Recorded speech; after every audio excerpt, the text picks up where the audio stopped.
Star Wars Tabletop Gaming is proudly supported by Gatekeeper Games, your key to gaming unplugged, a tabletop games store offering a friendly atmosphere for people to buy and play their games in the north of Fitzroy. Welcome to episode 10 of Star Wars Tabletop Gaming. In this episode, I'm going to discuss all the news drops we've had from FFG. Essentially all on one day, it's a Thursday here in Australia, they have dropped all the news. So for all the expansions that we will see from the units in the core set box, and of course the AT-ST and Snowspeeder expansions, which is all very exciting. So we'll take an in-depth look a little at what that means for our purchases and also for the game, and hopefully you enjoy. The first product we'll talk about, or the first news release, I guess, that we'll talk about, is the Tools of War. That is the dice, the range rulers, and the movement tools that FFG are releasing alongside the core sets. So in this, you get 3 of each dice, and you get all the range rulers you need to play the game. Now, if you're only planning on buying one core set, I would highly recommend picking this pack up, because now I may be wrong, but if the dice in the core set are the same that you get in this expansion, you're not actually going to get enough dice to roll out everything you need for your units. So if you only get 3 red dice, you're only going to be able to roll out half of Vader's attacks. So this expansion will be very important, if not the sexiest thing we'll be looking at today, just to pick up to make sure you can play the game easily and without cumbersome, dice rerolls or remembering results. So that is the Tools of War. Next, let's look at joining the Rebellion. So this is the 2 expansions that we've got for the Rebels joining the core box set. So if we look at it now, we can start to understand what these expansions are and what they mean. So you'll see that the miniatures are identical to the miniatures we get in the core set, and the news release is very, I guess, specific in mentioning that they're identical to the core set. Now that's the miniatures. The upgrades also look pretty identical themselves. If you look at the AT-RT, for instance, it's got 1 card turned over, which why not, to show us the back. And I assume that's all the upgrades we're going to get in that pack. Maybe it's not. Maybe we'll get more that they're not showing us. They haven't really specifically said. They've been very vague. We get a good look at some of the tokens as well, which is cool. But if that's the upgrades we get, it looks like the comms jammer, which essentially stops units within 1 of your unit that has the comm jammer from being given orders, which is pretty cool. It's certainly not insignificant. Now, I haven't seen that in the core set. And I could be wrong, and maybe we just haven't, it's there and we haven't seen it. But if not, maybe that's reason enough to pick up the expansions, maybe not. If you look at the prices of the expansions, pretty much everything is costed at about the $25 American mark, except for the AT-ST, which is a little bit more expensive at about $50 American. So if you kind of add that all up, about 6 units in the core set times about $25 American, that's what, 150 American, whereas the core set's only 89 American. So that's a really decent saving that will be even more so for the Australian purchases of this game. So, and because the miniatures are identical, and because it doesn't look like we're getting that many more upgrades in these individual expansions, I would dare say that buying 2 core sets is 100% the way to go.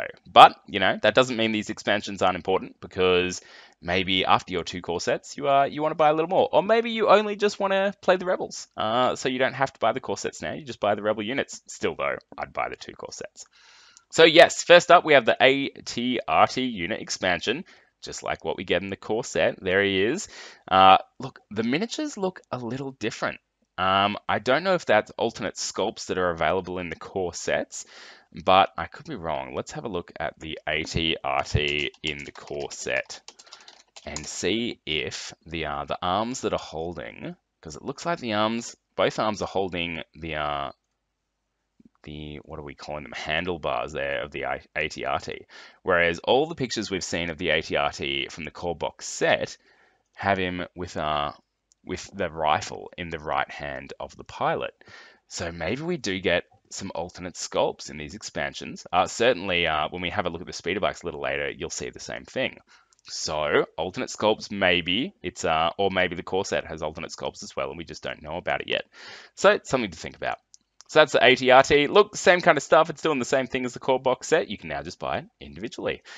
Then we have the Rebel unit, what are they called? Rebel Troopers. Very good. So, as you can see, the sculpts look pretty much identical to what we're getting in the core set. If you have a look at the upgrades, you'll see they have grappling hooks. Now, grappling hooks look really interesting. So if we look at the upgrade card, and this is one we haven't seen from the core set, it says you gain Expert Climber. It's 3 points as a tech upgrade. While clambering, do not roll defense dice or suffer wounds. Interesting. So we're not sure what clambering is, but I assume it's going up and down heights of 6 inches or more. Anything bigger than a small obstacle, I guess. And it looks like when you're doing that, there's a chance you can suffer wounds. Whereas if you have grappling hooks, you are good to go. Depending on the table you're playing in and the terrain you sometimes play with, this could either be utterly useless or it could be significantly important. So I think that may be an upgrade specific, just like the Comms Jammer, to the Rebel Troopers expansion. So if that's something you're interested in, this expansion will be for you. But other than that, they're exactly the same. We get to look at some more of the tokens. All these tokens, I don't even know what some of them mean. We could probably do a deep dive and work it out, but we won't do that today. Other than that, the Rebel Troopers are pretty much the same. And it looks like we confirmed that we're getting 7 miniatures in one of these boxes, which for about 40 Australian dollars, I assume it's going to cost, or guaranteed 25 American. Yeah, that's pretty good. That's really decent. It's really fair, I guess, as opposed to some other miniatures pricings that we've seen, and I'm more than happy to pay that. So that is the Rebel expansions we've seen that will be available in the core set, but now available individually. The next expansion we'll look at is the Rebel expansion that is far more exciting, and that is the T-47 Airspeeder. Road Group, use your harpoons and tow cables. The quote from Luke there in the news release. I'm super excited about this. It's a fast vehicle with a speed of 3, and just like the speeder bikes, it has to do a move before you get your actions. So it's going to be zooming all across the table. What's cool is that it can move, shoot, and then move again. Which you can see in this little kind of diagram they've done with the AT-ST, how you can outmaneuver it and outwit it, which is going to be really cool, especially to get behind your opponent's AT-STs, where they have a vulnerability, which we'll talk about in a bit. So if we look at the the T-47 Airspeeder's card, it has a health of 7, which isn't huge considering it costs 175 points, which is only 20 less than the AT-ST, which has a health of 12. So it's pretty vulnerable to getting shot at. However, it's always got cover 1, and what the speeder does do, or it's immune, I should say, to blast weapons, sure, whatever, but also melee attacks. Now, the most dangerous things we have at the moment, 2 vehicles, are lightsabers. Luke and Vader running around chomping up vehicles. Vader will make very short work of an AT-RT. What he won't make short work of is this airspeeder, which is going to zoom straight past him and make him look like an idiot. So I'm super excited about this. This is something a bit different we haven't seen yet, and that's awesome.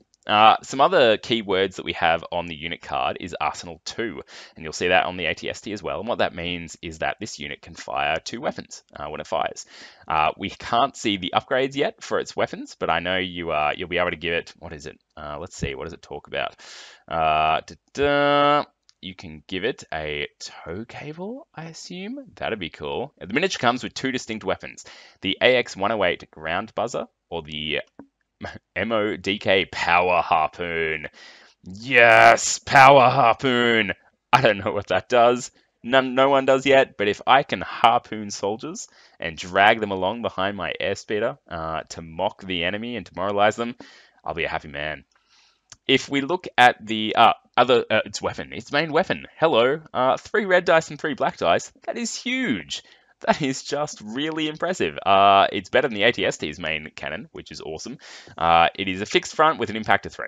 So it's going to do a lot of work and just amazing stats on that one. So a bit of a glass cannon with this T-47 Airspeeder, but it will blow stuff up real good if it stays alive long enough. Looking at the miniature itself, so it looks like there won't be too many pieces to these miniatures. Certainly we're not going to be taking hours to put them together like we do with Warhammer 40k miniatures and the hundreds of pieces that come with them. It's really small. A lot of people have been talking online about how small it is, but if you look at some diagrams, well, I'll throw one up actually. If you look at a diagram of a T-47 from the movie, you know, when my fake land speeder is real, it's not that big. It's only like, what was it? Something like 5.3 meters long, including the extra length for the weapons. So I think the miniature is actually really on scale, which is fantastic. And if not, it might be just a little bit tinier. But these are tiny vehicles. The pilots are packed in there into these little death machines, and they're not getting out anywhere if this thing blows. Except for ejecting, I guess. But yeah, there's no room. There's no room for the pilots. So for this to be super small is very appropriate. And it'll be a lot easier to maneuver on the tabletop. You don't want really big flyers on a table. I've seen it in 40k, and it not only looks horrible, it's horrible to play with because you need to get under them. They're just bulky. They look ridiculous on a small table. A flyer that's 30 centimeters long just looks stupid. So I'm okay with this being small. I think it will actually be to scale, if not a tiny bit smaller, but that's just fine. When modeling it, you can go with some different options in that the little speed flaps can be put up and down. Huge variance there, very exciting. So that is the T-47 Airspeeder. I can't wait to get this on the table, and I think this rounds out the Rebels army list really nicely. So, going on to the Imperials, we have the speeder bikes and stormtroopers dropping in their own separate expansions, which is very cool. Just like the AT-RT, the speeder bikes have their comms jammer by the looks of it. Other than that, they look pretty much the same, and maybe those alternate sculpted arms. Whether they come in the core set or not, who can say? But both of these miniatures are holding on to their handles. Not one of them is pointing backwards, which would look a bit strange if you've got multiple speeder bike units and every one of them has a guy pointing his holdout blaster backwards. So that's really cool. So I don't know. Maybe it's alternate sculpt. I think it is, which is nice, and that'll mean I'm definitely picking up these expansions if they've got a little bit of variance in them. Other than that, not much to say about the speeder bikes. I think using comm jammers with them will be super convenient. It'll almost allow you to kind of use them to cut off enemy units. If you use two of these units with comm jammers, you can kind of surround a little pocket of the enemy and stop them from getting orders, which means they're activating, either randomly or last, and then you can take care of them. So it's a cool idea and it's a cool strategy. We'll see if it actually works on the table, but that is the speeder bikes. Then we have the Stormtroopers unit expansion. Once again, comes with grappling hooks, just like the Rebel Troopers. Does it come with anything else? What is that? What is that blue upgrade there? Impact something or another. It's a grenade option. Let's have a look at our grenade upgrade that comes in the core set, because I think right here, might have just discovered another upgrade that's a little different in the expansions. Now, where have I got my expansions hidden? Yeah, so it's not a concussion grenade, that's for sure. There we go. Hello. Very interesting. So yes, we have another thing. It's an impact grenade, maybe, and it's got impact 1. There you go. So a grenade that's maybe good against vehicles, I suppose. Cool. Okay, so that confirms it. And what's the other one? Yep, that 104-12 something or another, range 1 to 4, Counter Strike? Does that say Counter Strike? Interesting. Maybe not. Cumbersome. It says cumbersome. But HH12. It says HH12. Hang on. What's the rocket launcher called? HH12. Nope, disregard. That's just the rocket launcher. Okay. I'm getting too excited now. Yep, okay. But that impact grenade, definitely different. So, the expansions, you heard it here first, confirmed, are going to have upgrades that you will not get in the core set. Maybe. Either way, I'm going to speculate wildly. So, that makes them definitely worth picking up now. This changes things, people. This changes things. So, other than that, the Stormtroopers, they're Stormtroopers. They're awesome. Now you can buy them separately from the core set. Awesome. Let's get to the exciting part. Where is it? Where is it? All-terrain scout transport. AT-ST, this is what we all want. I know this is what I want. What I've been most excited about playing this game is getting AT-STs on the table. Everyone was a little worried. They're like, will they do them? Will they be too big? You no longer have to worry. We have giant AT-STs on the table, and it looks pretty big, which is super exciting. It looks to be about twice the size of the Imperial Assault AT-ST, as it should be, to scale. This thing is a beast. So it has weak point at the rear though, so keep that in mind. So it has 12 health, it has 8 coggy things, whatever that means. Its cannon is slightly weaker than the Airspeeder's cannon, that's its main cannon, but it's range 1 to 4, which I think is going to be really significant. I mean, it's it sounds like not that different from range 1 to 3, but when you can outrange your opponent and force them out of cover to come to you, I think that's going to be really big. It's got an amazing close combat attack with 4 red dice, which is only 2 red dice less than Vader, so keep that in mind. Apparently its feet and legs have fence cutters. Sure, why not? Either way, this thing's going to be ripping units apart in close combat. It does have a weak point in its rear, which is really cool, and that looks like any attack against it gets impact 1, which is nice. It means this thing won't be utterly dominating, and there's a strategy you can use to get around it. Otherwise, 12 health may have been just a bit much. So you don't want to leave these vulnerable out by themselves. You want them supported by troopers.